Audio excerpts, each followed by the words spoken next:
কোটি কোটি জন্ম সাধনা করে যারে চরণ মেলে না, সেই ভগবান যখন তোর কাছে এসেছিল, এই সুযোগটা কেন তুই ছেড়ে দিলি? ভগবানের চরণ দুটি তোর হৃদয় কমলে না ধরে তুই কর দোকানে কেন তোর হৃদয়ে ধরলি বল? কোনো তুই যদি ছোট কি তাই বাবা?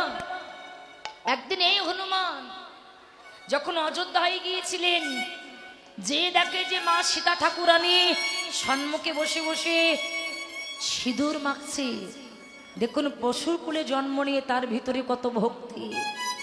হঠাৎ হনুমান যে মা সীতা ঠাকুরানীর কাছে জিজ্ঞাসা করলেন, মা তুমি এমন করে কি মাখছো? বলে এটা হচ্ছে সিঁদুর। বললেন মা সিঁদুর মাখলে কি হয়? তুমি সিঁদুর কেন মাখছো? সিঁদুর মাখলে কি হয়? সীতা ঠাকুরানী বলছে, বাবা হনুমান, সিঁদুর মাখলে তোমার প্রভু রামের মঙ্গল হবে, এই জন্য আমি সিঁদুর মাখছি। হনুমান বললেন, ওমা আমি তো অনেক দূর থেকে এসেছি, আমার খুব কষ্ট হয়েছে, আমার বড্ড জলের পিপাসা লেগেছে, তুমি যদি আমার এক গ্লাস জল দিতে। দেখুন ভক্তিটা কোথায়! এমনিতে এমনি ভগবান ওর কাছে বাধা পড়ে না। এখন সীতা ঠাকুরানী যেই নামা জল আনতে গেলেন, হনুমান ওই সুযোগে কি করলো জানি? ওই যে কটু ভর্তি করা সিঁদুর আছে, সীতা ঠাকুরানী জল আনতে গেলেন, আর এই কোটি ভর্তি করা সিঁদুর, সমস্ত সিঁদুর হনুমান তার গায়ের উপরে ঢেলে সমস্ত গায়ে মাখলেন। সীতা ঠাকুরানী দেখে চিৎকার করে ডেকে বলছে, হনুমান এ তুই কি করলি বাবা? এই সিঁদুর শব্দের গায়ে মাখলি কেন? তোর সিঁদুর শব্দের গায়ে মেখে তোর গা লাল টকটকে করেছিস কেন? সিঁদুর তোর গায়ে মাখলি কেন? হনুমান তখন সীতা ঠাকুরানীকে ডেকে বলছে, মা তুমি বললে না যে সিঁদুর মাখলে প্রভু রামের মঙ্গল হয়? মা তাই তোমার এই বাটি ভর্তি যত সিঁদুর ছিল, সমস্ত সিঁদুর আমি আমার অঙ্গে মেখেছি এই জন্য, যাতে বেশি বেশি করে আমার প্রভু রামের মঙ্গল হয়। বেশি বেশি করে আমার প্রভু রামের মঙ্গল হয়, এই জন্য আমি বেশি বেশি করে সিঁদুর মেখেছি। বৈষ্ণব কবি এক পাশে দাঁড়িয়ে বললেন, জগৎ যারা পশুকুলে জন্ম নিল তাদের ভিতরে এত ভক্তি, আর মানুষ কুলে জন্ম নিয়ে তোমাদের ভিতরে এই ভক্তিটা নাই। আমরা মানুষ কুলে জন্ম নিয়ে কি করি জানেন? আস্তে পরনিন্দা পরচর্যা। আমরা শুধু পরনিন্দা করি, পরচর্যা, চায়ের দোকানে যেয়ে কত বিচারের আসর বসাই আমরা। কিন্তু যদি কোনো ব্যক্তি গুরুচরণ আশ্রয় করে একবার নিজেকে সে নিজে জানতে পারে, তখন সেই ব্যক্তি প্রত্যেকটা জীবকে ঈশ্বর জ্ঞানে দর্শন করবে। আগে নিজেকে নিজে জানতে হবে, তুমি কে, তুমি কোথা থেকে এসেছো, তোমার পরিচয় কি, তুমি কোথায় ছিলে, কোথায় এসেছো, আবার তুমি যাবে কোথায়, আবার তুমি যাবে কোথায়, এটা তোমাকে আগে মনে রাখতে হবে। আমরা প্রত্যেকটা মানুষ যদি আমরা এটা চিন্তা করতাম যে আমি কোথা থেকে এসেছি, আমি যাব কোথায়, আমার পরিচয় কি, আমি অমুকের ছেলে, আমার বাবার কোটি কোটি টাকা আছে, বলে এটা তোমার পরিচয় না, এটা তো দুদিনের পরিচয়।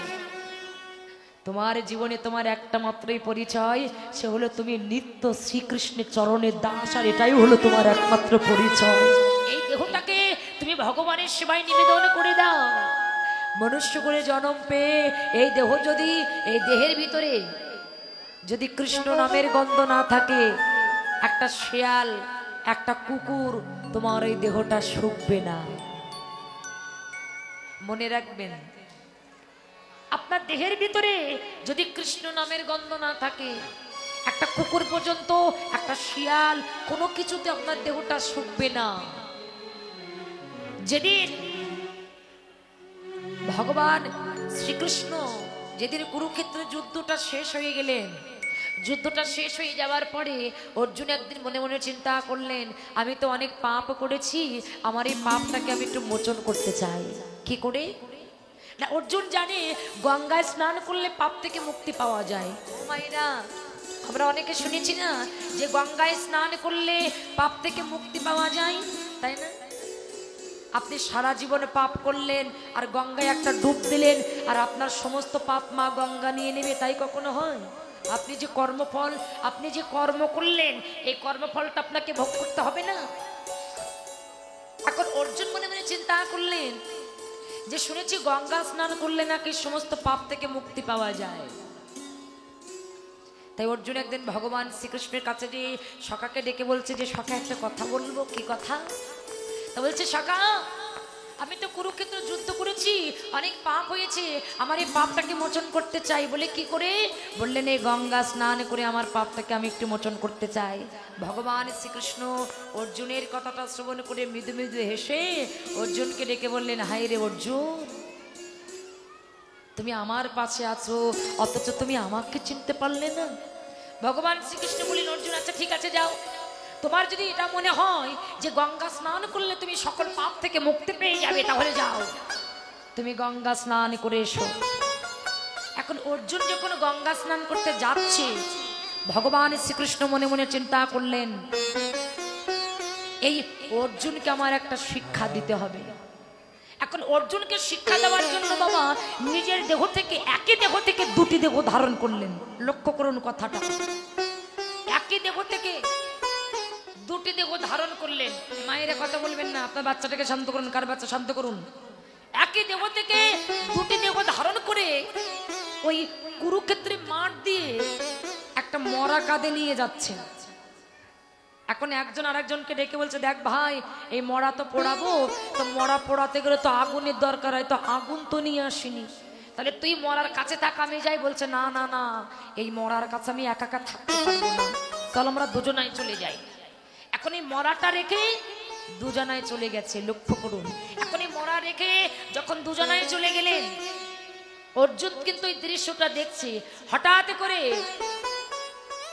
দুটো শৃগাল ছুটতে ছুটতে আসছে। একটা শৃগাল প্রথমে আসলেন, ওই শৃগালটা প্রথমে এসে মা ওই মরার মাথা থেকে পা পর্যন্ত শুকে নাক ছিটকাতে ছিটকাতে চলে যাচ্ছে। আর একটা শৃগাল আসলেন, ওই শৃগাল এসে ওই মরার মাথা থেকে পা পর্যন্ত শুকে নাক ছিটকাতে ছিটকাতে চলে যাচ্ছে। তখন এই শৃগাল ওই শৃগালটিকে ডেকে বলছে, কিরে বন্ধু, এত সুন্দর মূল্যবান বস্তু খেলি না? এত সুন্দর একটা বস্তু, এত সুন্দর দেহ খেলি না? তখন ওই শৃগালটিকে ডেকে বলছে, বন্ধু কি করে খাবো?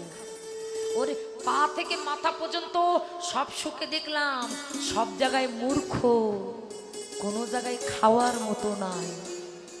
বললেন মূর্খ মানে? বললেন ওর ওই পেটটা শুকে দেখলাম সারাটা জীবন ধরে ওই পেটের ভিতরে অখাদ্য কুখাদ্য সেবা করেছে, সারাটা জীবন ধরে শুধু মাছ মাংস সেবা করে গেছে, রাধা গোবিন্দের অমৃত প্রসাদ ওই পেটের ভিতরে ঢোকে নাই, তাই পেটটা খাবার মতো নয়। আচ্ছা বন্ধু, এই নয়নটা খেলি না কেন? এই নয়ন খেলি না কেন? বলছে নয়নটা কি করে খাবো? যে নয়ন ভগবান দিয়েছিল কৃষ্ণ বলে কাদার জন্য, সেই নয়ন দিয়ে কৃষ্ণ বলে না কেঁদে সারাটা জীবন ধরে আন দিকে কুদৃষ্টি দিয়ে গেছে। কৃষ্ণ বলে কোনোদিন দুই ফোঁটা নয়ন অশ্রু ওর নয়ন দিয়ে ঝরে নাই, তাই নয়নটা খাওয়ার মতো নয়। আচ্ছা বন্ধু, এই কানটা খেলি না কেন? এই কান এটা খেলি না কেন? বলে কানটা কি করে খাবো? যে কানটা দিয়েছিল ভগবান হরি কথা কৃষ্ণ কথা শ্রবণ করবার জন্য, এখন এই কর্ণ দিয়ে সারাটা জীবন হরি কথা কৃষ্ণ কথা শ্রবণ না করে আন কথা বাজে কথা শ্রবণ করেছে। আচ্ছা বন্ধু, এই বদনটা খেলি না কেন? এই যে বদন, এই বদনটা খেলি না কেন? বলে বদনটা কি করে খাবো? যে বদন দিয়েছিল মধুমাখা কৃষ্ণ কথা বলবার জন্য, সেই বদনে দিয়ে কৃষ্ণ কথা না বলে সারাটা জীবন আন কথা কু কথা বাজে কথা বদন দিয়ে বলে গেছে, তাই বদনটা খাওয়ার মতো নয়। আচ্ছা বন্ধু, এই মাথাটা খেলি না কেন? বলে এই মাথা দিয়ে সারা জীবনে পালঙ্কের উপরে গদিতে গড়াগড়ি দিয়েছে, কোনোদিন সাধুগুরু বৈষ্ণবের চরণে এই মাথাটা কোনোদিন নত করে না। যে কথা বলছিলাম, এখন ওই শিগালটাকে ডেকে বলছে, বন্ধু চরণটা খালি না কেন? বলে চরণ দিয়ে যেখানে লীলা কীর্তন হয় সেখানে যাওয়ার কথা ছিল, কিন্তু সেখানে না যেয়ে আন কাজ হয়, বাজে কাজ হয়, চরণ দিয়ে হেঁটে সেই জায়গাটায় যায়, তাই চরণটা খাবার মতো নয়। তখন ওই শিগালটিকে ডেকে বলছে, বন্ধু আরে এ আর কি মূর্খ, তাকে দেখ এর চাইতে মূর্খ ওই অর্জুন দাঁড়িয়ে আছে। অর্জুনকে মূর্খ বললেন, অর্জুনের আবার একটা গুণ আছে, অর্জুন পশুদের কথা বুঝতেন। তখন ওই শিগালটিকে ডেকে বলছে, অর্জুনকে মূর্খ বললি কেন? অর্জুন তো ভগবান শ্রীকৃষ্ণের সখা। বললেন, অর্জুন ভগবান শ্রীকৃষ্ণের সখা হলে কি হবে? যে অর্জুন ভগবানের পাশে থেকে গেল, সেই অর্জুন আমার ভগবানকে চিনতে পারল না। বললেন কেন? বললেন, কুরুক্ষেত্র যুদ্ধ করেছে, তাই অর্জুনের পাপ হয়েছে, তাই পাপ মোচন করবার জন্য অর্জুন যাচ্ছে গঙ্গা স্নান করতে। কিন্তু ওই অর্জুনই জানে না যে গঙ্গার উৎপত্তি হয়েছিল শ্রীকৃষ্ণের চরণ থেকে। যে গঙ্গা, যমুনা, সরস্বতী যারা কৃষ্ণের চরণ পাওয়ার জন্য সাধনা করে, অর্জুন সেই চরণটা বাদ দিয়ে যাচ্ছে কোথায়? গঙ্গা স্নান করতে। তাহলে অর্জুন কি মূর্খ নয়? অর্জুন এতই বুদ্ধিমান হবে, তাহলে ও তো কৃষ্ণের চরণে যে, কৃষ্ণের চরণ দুটি যদি একবার হৃদয় কমলে জড়িয়ে ধরে কৃষ্ণের চরণে শরণাগত হয়ে যদি বলতো, দয়াময় আমি বড় অপরাধ করেছি, তুমি আমার সকল অপরাধ থেকে একবার ক্ষমা করে দাও, তাহলে তো অর্জুনের সকল অপরাধ ক্ষমা হয়ে যেত। অর্জুন তখন নিজের ভুলটা বুঝতে পেরে ছুটতে ছুটতে ঘরে যেয়ে কৃষ্ণের চরণ দুটি হৃদয় কমলে জড়িয়ে ধরেছে। জড়িয়ে ধরে বললেন, সখা আমি বড় অপরাধ করেছি, তুমি আমার ক্ষমা করে দাও।